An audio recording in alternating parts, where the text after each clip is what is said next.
our favorite moments, matches, just whatever it is about WrestleMania 11 through 20. The decade that I think of all the 4 decades that encompass WrestleMania was probably the most influential, the most ever-changing, the one that sticks with people probably the most, right? It was an amazing decade that saw so much change. And yes, there was a lot of change between 1 and 10, and we talked about that last week. But I think the decade that was WrestleMania 11 through WrestleMania 20 is just crazy, the amount of stuff that happened in that 10 years. What do you think about like that, Brandon? Oh, 100%. I think at this, at this juncture, in our history of our fandom, like this is the era. I mean, this is the era that we both grew up in. Like we're both we're both in our 30s at this point, and getting closer to 40. But the 90s and 2000s, especially the early 2000s, that Attitude Era, portion.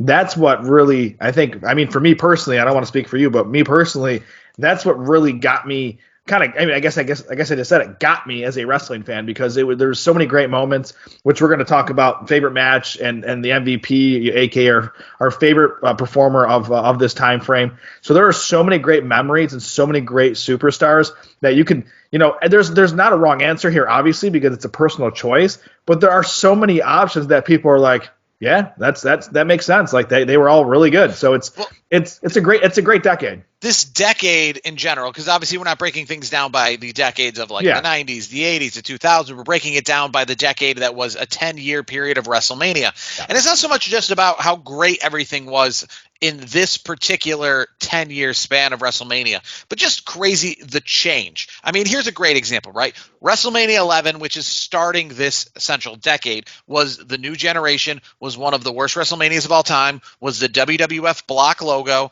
was Shawn Michaels in the main event against Diesel, Lawrence Taylor, WrestleMania taking place at the XL Hartford Civic Center in Hartford, Connecticut, probably the worst and lowest market to ever host a WrestleMania. So you have, that's how you start the decade. Remember, this is World Wrestling Federation, WrestleMania 11, right? Moving on to the end, which is WrestleMania 20. It has now been WWE and not WWF for 2 full plus years. We've now gone into the Attitude Era and come out the other end. We've had Shawn Michaels participate in a lot of WrestleManias up until WrestleMania 14, take some time off, go away, disappear, become a legend in my eyes and a nostalgia act, come back, re-win the world title, re-find himself in the main event of WrestleMania, be in WWE now again himself for another 2 full years.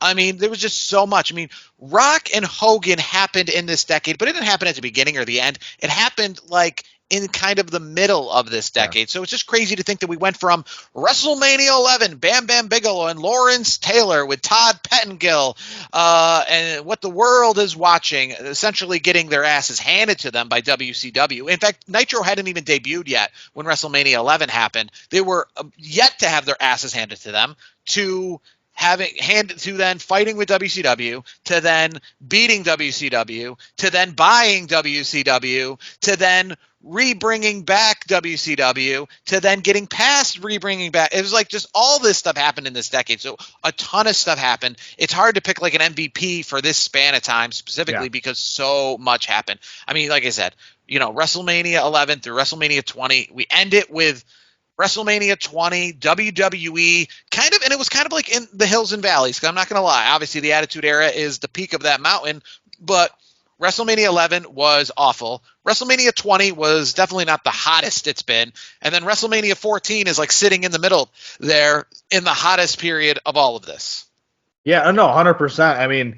I mean, just my personal favorite year of this era is 98, and I'll explain that more in a little bit.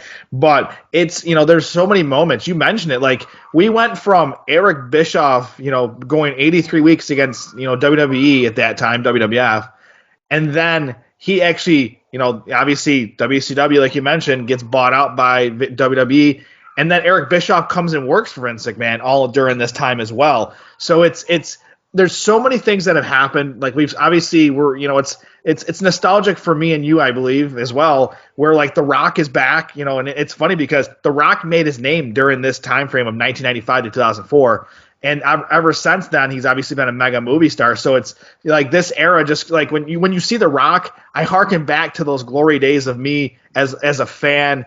And it's crazy to think that 1995, for example, is coming up on 30 years next year, and then 2004, as we're at the end of that period, is 20 years now. It's to me, it's insane. The start of this decade of WrestleMania was still a good 1.5 years prior to The Rock making his debut as Rocky Maivia. And then the decade ends with The Rock now being a bona fide movie star, participating in WrestleMania 20 as the same way that like a John Cena would participate in WrestleMania today. So again, no Rock. Don't even know him, never heard of him, to he's the biggest thing, and now he's just coming in for special appearances. All of that happened in this span. Like I said, Stone Cold Steve Austin went from we don't know who he is. He doesn't work for the WWF in 1995 at WrestleMania 11. He was still with ECW at that time, I think, going through ECW, WCW, that whole firing thing, yet to debut in the WWF for about a year.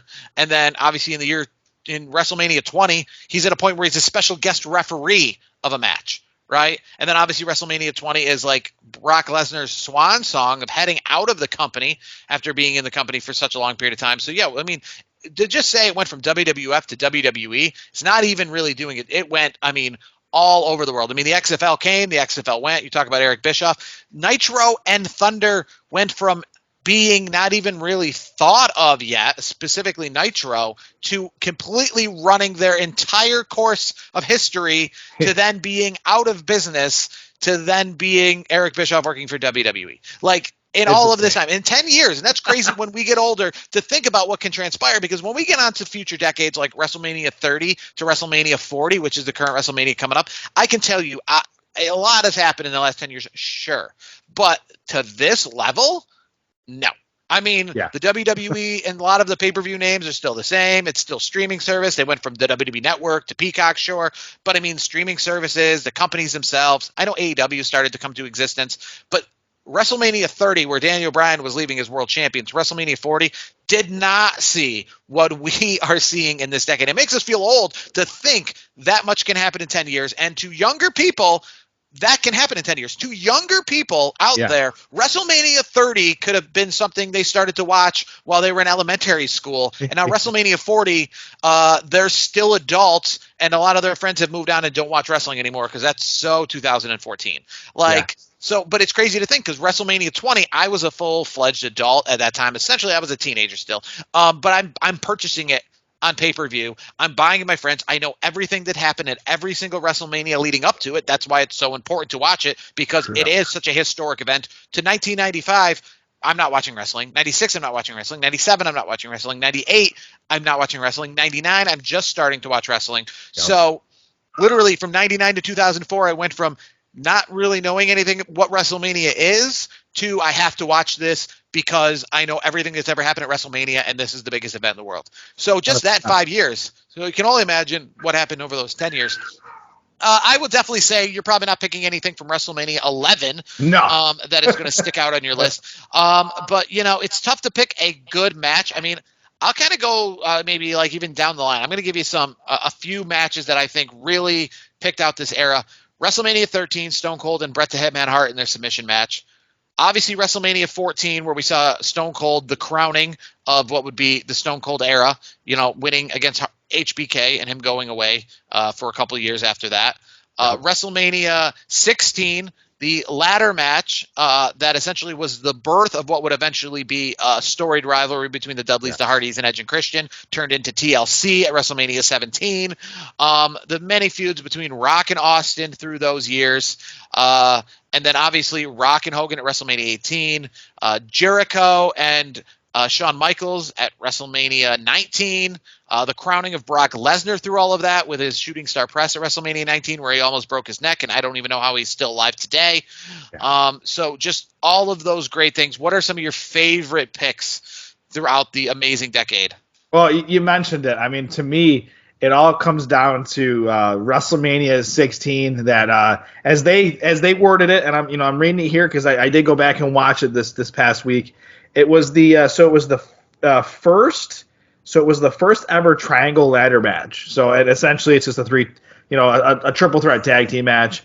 and like you mentioned, it was like the birth of what would become not only the rivalry between the three teams, the Dudleys, the Hardys, Edge and Christian, but it also gave them some ideas because the TLC match would be right down the pipe, like you mentioned, the next year. And that's actually, for me, that's my favorite match is WrestleMania 16. I'm just going to jump right in. It is my favorite match. I went back and watched it this week, because I know as, we were talking, we're going through the WrestleMania decades, and we're going to have more each week as we lead into WrestleMania. And this was the first choice for me because as a fan, this is like, the 98, 99, 2000, right in that range was like peak wrestling for me as a fan. I mean, now like more recently, everything that's going on with The Rock and every stuff that's like the most fun I've had since that point. But 98, 99, 2000 were just peak years for me. I mean, probably because I was in elementary school, getting ready for middle school, and it was these are great matches. I mean, I'm just reading back, and I made some notes while I was watching the match because that's what I do. And heading into the match, the Dudleys actually relinquished the titles, so they relinquished it that day, and then they set so it was a triple threat tag team match for the titles. There were so many great spots. I mean, I could throw a few out there. There was the Bubba. I call it. It's like a mini 3D or like a modified 3D where he had that crazy cool cutter off the ladder, and that was on Christian. That's one thing. And then there was the infamous, and the camera views over the years have been so cool. It's one of the most famous moments in WrestleMania history, at least in my book, is the infamous Swanton Bomb from the top of the ladder when they're on the walkway, coming, the entranceway. And that was from Jeff Hardy, of course, who famously made, Swanton was just synonymous with him.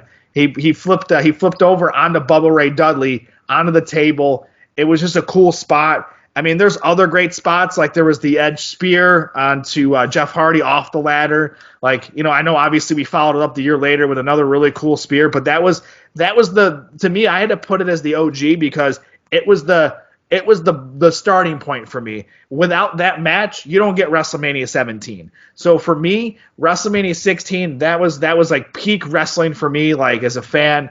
And I've always enjoyed these three tag teams. So whenever they've made magic, I always wanted to watch, and this to me was just my favorite match from 1995 to 2004. There are so many great matches, but this one to me just sticks out in my memory so much that I go back and watch it every so often because I just enjoy watching it, and the commentary is just great on it as well with good old JR and Jerry the King Lawler. I mean, it's a hell of a match, hell of a call by those two guys, and to me it just encapsulates my fandom as a kid growing up.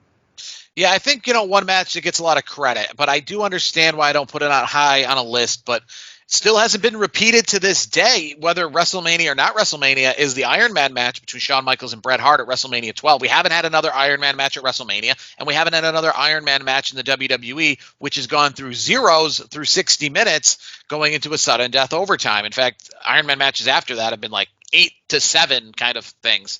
Yeah. So, yeah, we haven't really had anything try that again. And it's crazy to think because now it's been 30 years since that match. Yep. But that's still iconic. Whether, a lot of people say it's just 60 minutes of arm holds and, rest holds and stuff like that. I get it. Wrist locks and everything. Yeah.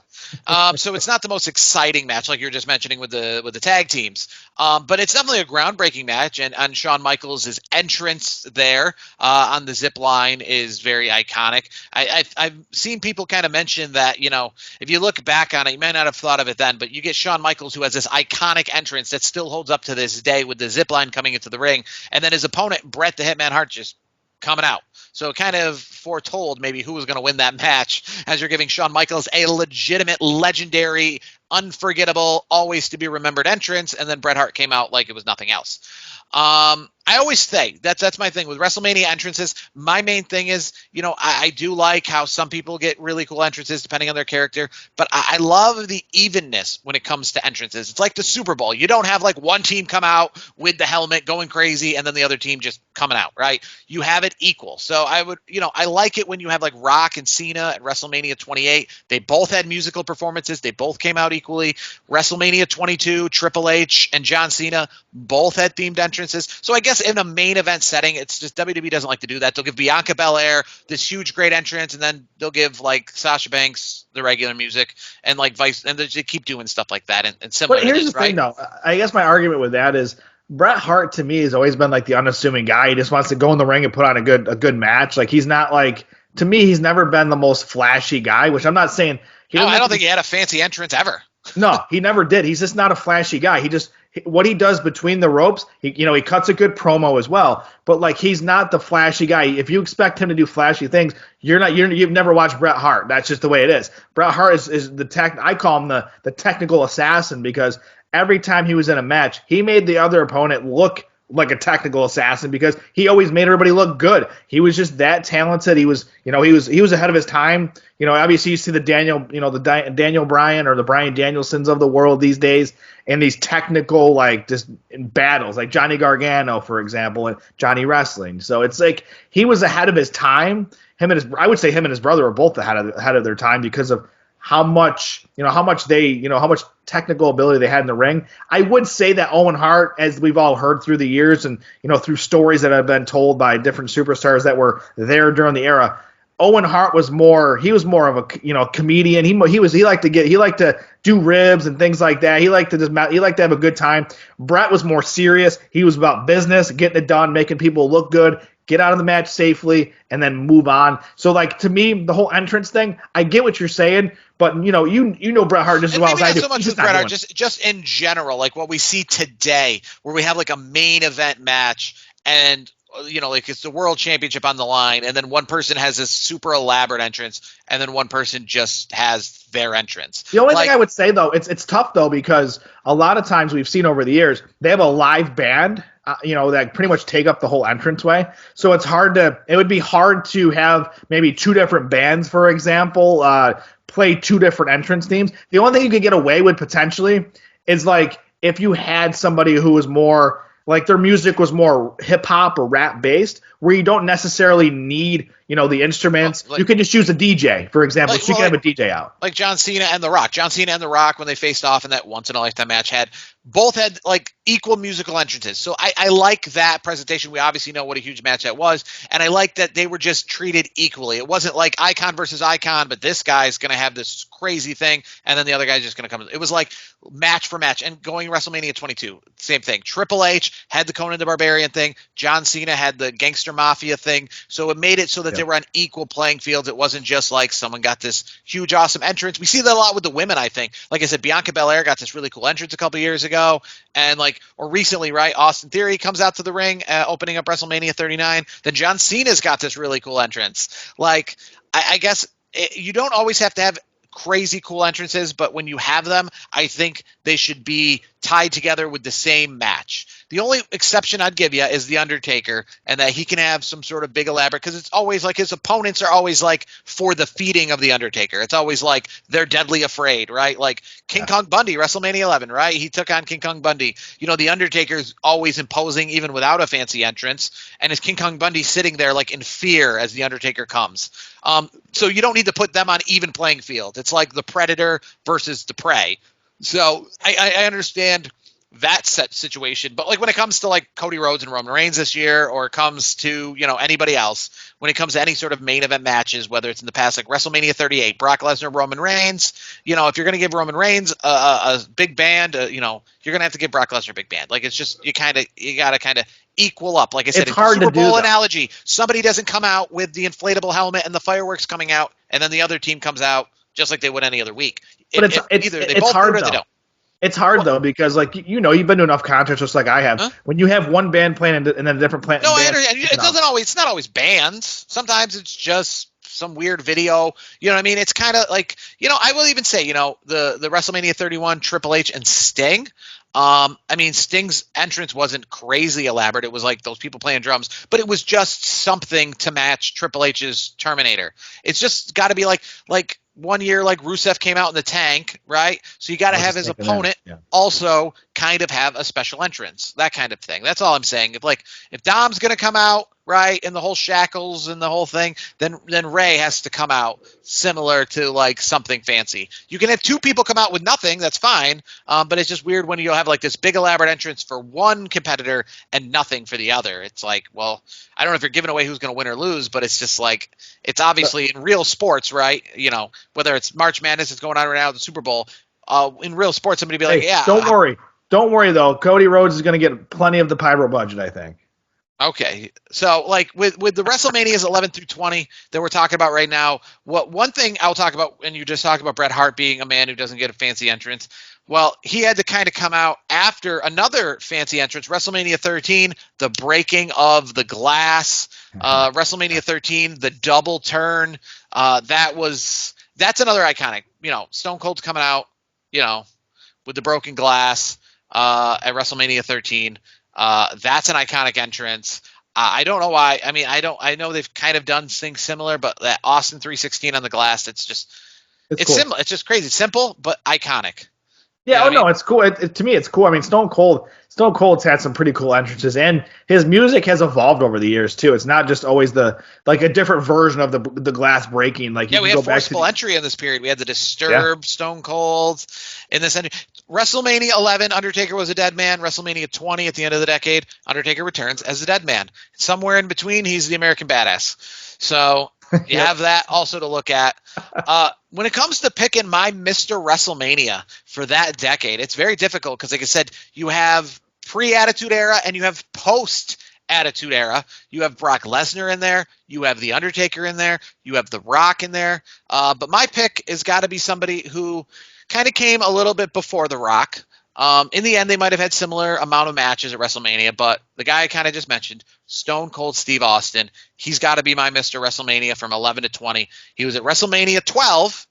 People forget he was like the ringmaster competing at WrestleMania 12. Yep. He competed. I forgot. I think it was against Sabio Vega, if I'm not mistaken. But he had like the $1 million belt. I believe WrestleMania 13 against Bret Hart. WrestleMania 14, the crowning essentially and the start of the Stone Cold / Attitude Era. WrestleMania 15, defending the championship or winning the championship back. He was off for WrestleMania 16, but back at WrestleMania 17, winning the title back. WrestleMania 18, he got a little shafted. It probably should have been him against Hogan, but he took on Scott Hall. WrestleMania 19, the trilogy of The Rock Stone Cold, the one in which The Rock won. And WrestleMania 20, the special referee between Brock Lesnar and Goldberg. And frankly, I mean, that match sucked, but I guess, you know, Stone Cold did his best to kind of keep it as entertaining as possible from his perspective. Yeah, and it's actually, and just for our viewers, our listeners, all of our great fans, we did not share our matches or MVPs or Mr. or Mrs. WrestleMania of a certain time frame.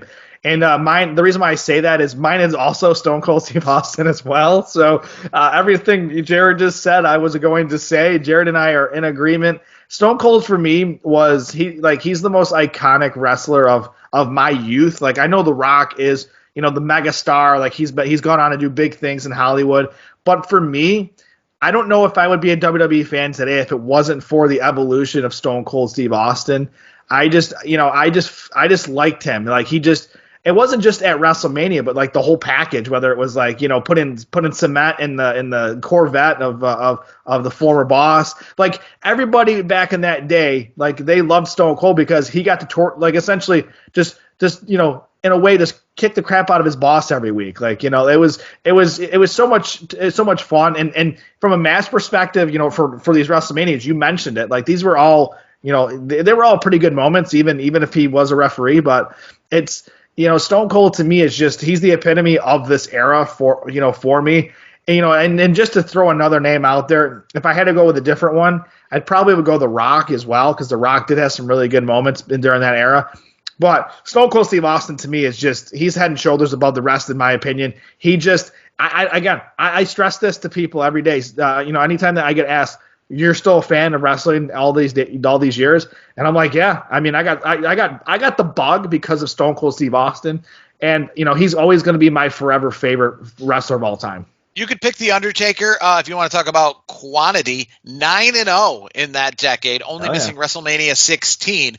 He probably, if I mean, I'm going to just guess here without looking, but I think he had the most WrestleMania matches of any WWE superstar in that span. WrestleMania 11 against King Kong Bundy. Obviously, these are all wins. WrestleMania 12 against Kevin Nash / Diesel. WrestleMania 13, he won the belt against Sid Justice in the main event. WrestleMania 14, brother versus brother. He took on Kane. 15, he won the Hell in a Cell match against Big Boss Man. 17, he took on Triple H in what was probably one of the best matches on that of the amazing WrestleMania 17 card.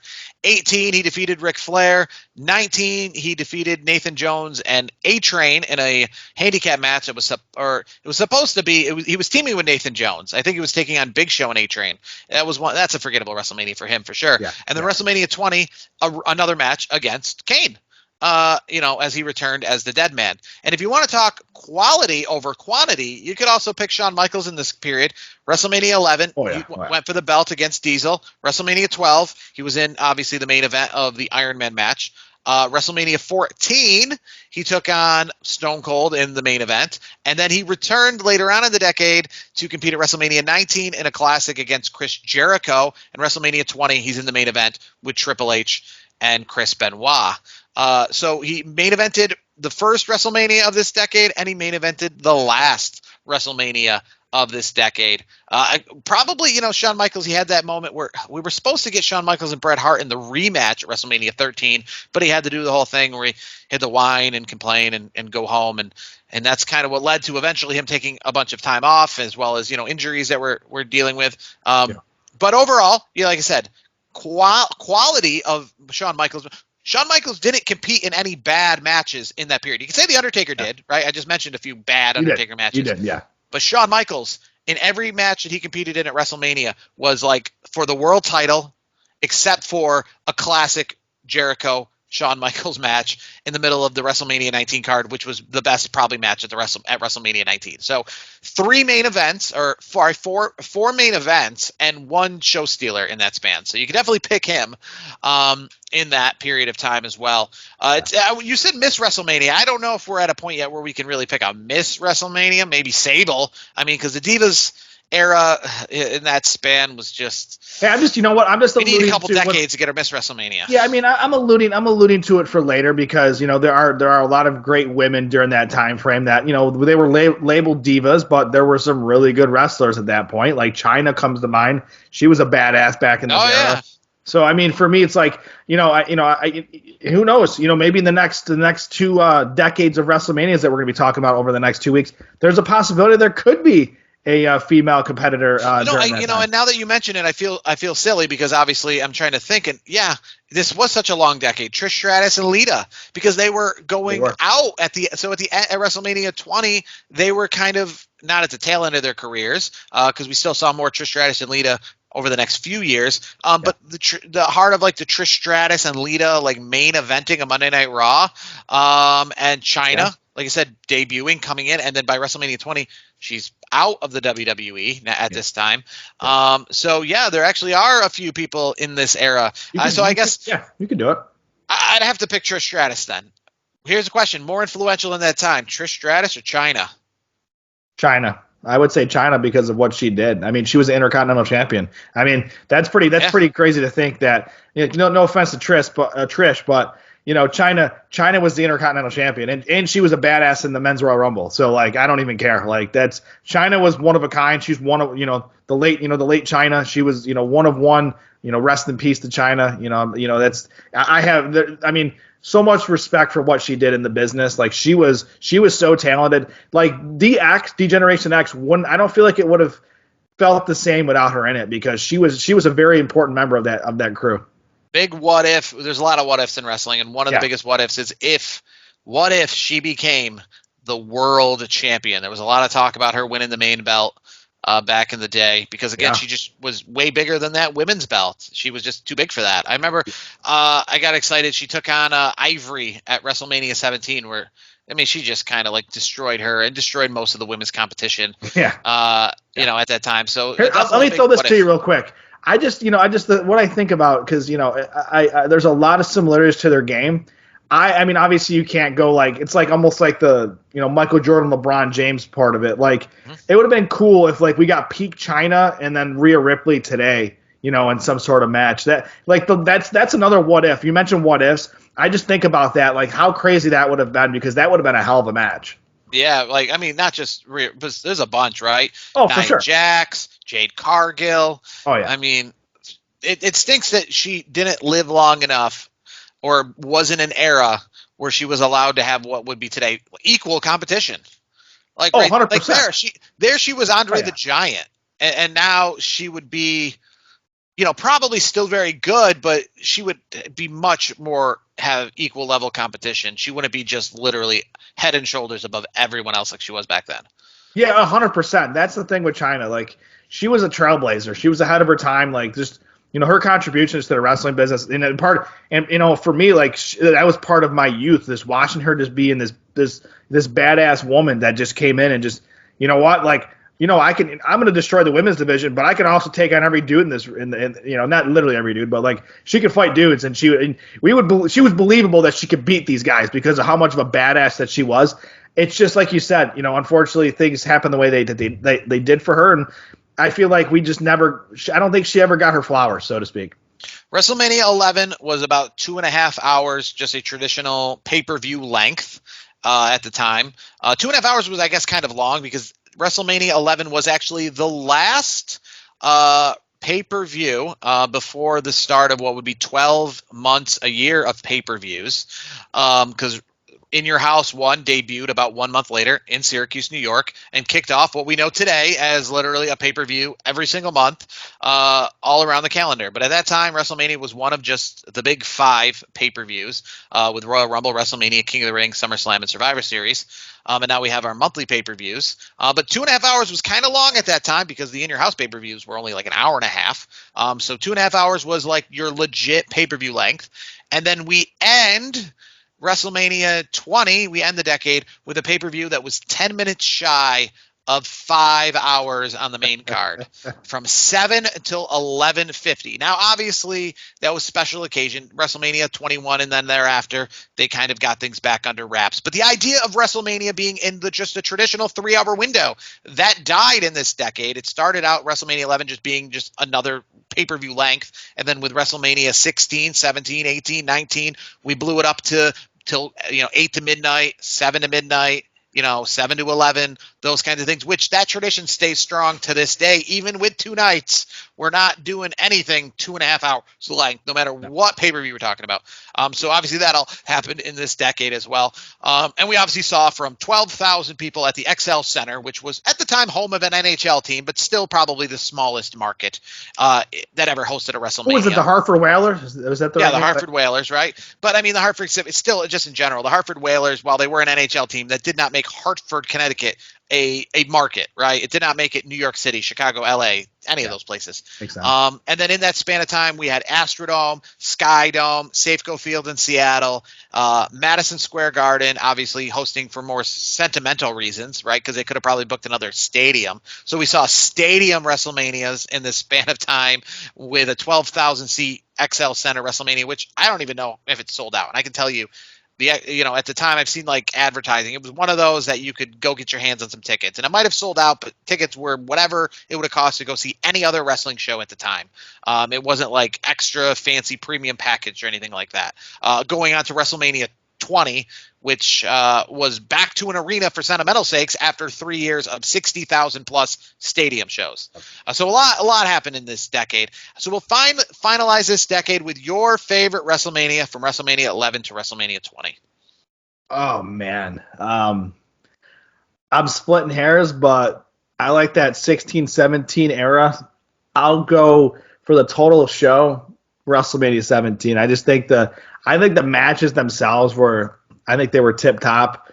I mean, obviously we talked about the TLC match, for example, like those, matches like that, like come to mind for me. But yeah, I mean, if I had to rank it, I'd have to do WrestleMania 17. I just think the collective card, I felt like was one of the better ones that we've had in the 40 years, in my opinion.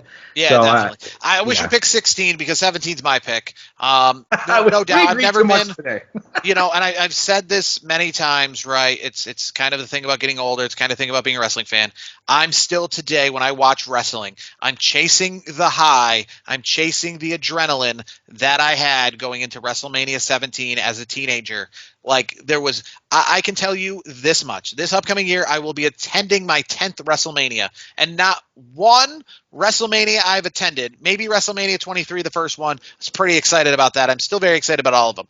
But I can't tell you one WrestleMania that I've attended that I've been as excited for as I was just watching WrestleMania 17 on television. I was watching all the recap shows. I was watching the Jacks, the Confidentials, the whatever the shows that just showed highlight packages. I didn't even need to watch Raw and SmackDown. Just literally seeing the package between Austin and The Rock, Limp Bizkit, My Way. I mean, I was just pumped. I was excited to see the pictures in the magazines a month later when it came out, the still shots. Like anything about that WrestleMania was just made me, and of course, like I just started becoming a wrestling fan, and that's when WWE and WWF at the time is like going back to stadiums and is really starting to like ramp things up. So I just thought like I was just in the throes of the mix of wrestling being as hot as it was. Dude, 3 out of the 4 last matches, I don't really count that battle royal because that thing was, of course it was gimmicky. That's literally the name of it.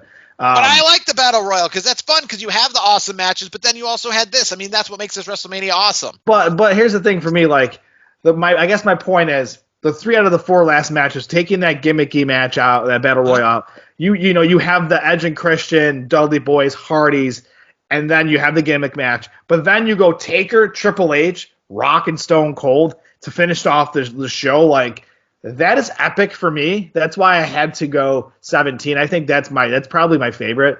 And if I'm not mistaken, I don't have the information in front of me. I think it was at the Astrodome, wasn't it? Yes, that's right.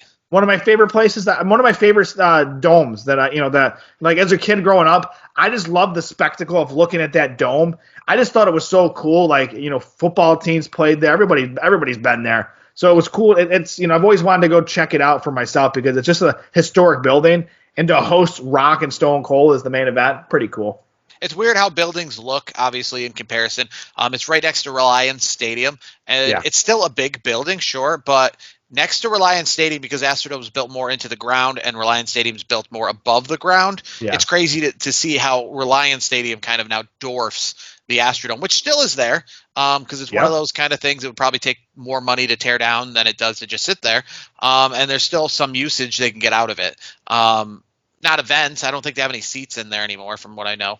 But it's still there. And it's obviously iconic. I mean, it's the Astrodome. When you say Astrodome, it's not Reliant Presents. At the time it was actually the Reliant Astrodome. So Reliant did have a sponsorship on it at WrestleMania 17, but it's the Astrodome. It's like it's like a name where like it's not just like SeatShark.com Stadium, that kind of thing. It's synonymous with Houston. It's a historical building too. Like it's literally, I'm looking at it here. I want to double check my dates, but yeah, it's a historical site, like which is cool. So like I do like after WrestleMania 2000. WrestleMania 17 was going to be the first one where they returned to a stadium for the first time in like 10 years. For the first time since WrestleMania 8, they were returning to like a stadium. And they said next year, records don't bend, they break, referring to the Pontiac Silverdome and WrestleMania 3 and the 93,000 that they advertised. And they were like kind of indicating they were going to do that for WrestleMania 17. And then I think the attendance for WrestleMania 17 was like 68,000 or something. So not really anywhere close. I mean, it just didn't have the size. It just didn't have the capabilities of getting like 100,000 people into the Astrodome. Hey, I do like how they were ambitious about that, though. The tagline, Houston, we have a problem. How great is that? Like, that's cool. I mean, everything about WrestleMania 17 was awesome. And it stinks, too, because, like I said, when you start watching it as a kid and you're just like, this is how it's going to be for the rest of my life. And now that I'm an adult, you're like... and you're disappointed all the time. Yeah, it's like it's like the first movie you ever watch is The Godfather. And you're like, well, I guess all movies are going to be pretty good like this, right? You have no idea. Like, then you're like, oh, like that's not a good first WrestleMania to watch because literally 23 years later, it's still pretty much the best. It still stands the test of time. It really Yes. does. We agree on that. WrestleMania 17 is probably the best. I just enjoyed that. I still go back and watch some of the pay-per-view, from time to time because the matches are so much fun to watch. There's a particular name in there as well that had a great, we won't mention his name on the podcast, but he had a great match with Kurt Angle. I'll just leave it at that. Oh, well. We already mentioned him in WrestleMania 20. We didn't mention that he he went off the air holding up the championship belt at WrestleMania 20 as the main event. That's right. But I'm not. At the same time, he was no Mr. WrestleMania for that decade. But yeah, I mean, Chris Benoit had some decent spots throughout that decade. But he's obviously the decade was dominated by the Attitude Era party, that we talked about, and they're definitely the faces of that decade. And it was the heart of the Attitude Era, and we came out the other end getting the F out. So what a decade it was. Yeah.